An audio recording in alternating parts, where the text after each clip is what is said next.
Stephen হকিংয়ের মতে মহাবিশ্বের সবচেয়ে ভয়ঙ্কর দানব ব্ল্যাক হোলও একসময় বাষ্পের মতো উবে যায়। কিন্তু কিভাবে? আমরা জানি ব্ল্যাক হোলের মহাকর্ষ এতই যে আলোও এর ভেতর থেকে বেরোতে পারে না। তাহলে কোন জিনিসটা বাইরে বেরিয়ে আসছে?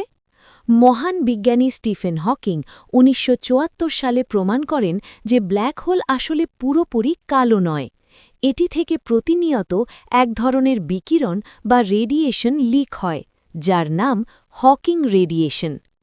কোয়ান্টাম ফিজিক্সের নিয়ম অনুযায়ী শূন্য মহাকাশে সব সময় একজোড়া কণা ও প্রতিকণা তৈরি হয় এবং সাথে সাথে একে অপরকে ধ্বংস করে ফেলে।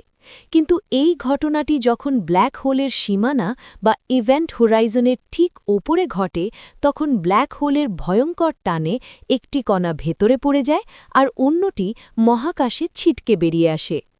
একবার চোখ বন্ধ করে ভাবুন, মহাশূন্যের বুকে একটা বিশাল ঘুটঘুটে কালো গোলক, আর তার গা থেকে অনবরত ছোট ছোট শক্তির কণা মহাকাশে ছড়িয়ে পড়ছে, ঠিক যেন এক কাপ গরম কফি থেকে ধীরে ধীরে ধোঁয়া বা বাষ্প উড়ে যাচ্ছে। আর সবচেয়ে বড় টুইস্ট হল, এই কণাগুলো বেরিয়ে আসার সময় ব্ল্যাক হোলের ভর চুরি করে নিয়ে আসে।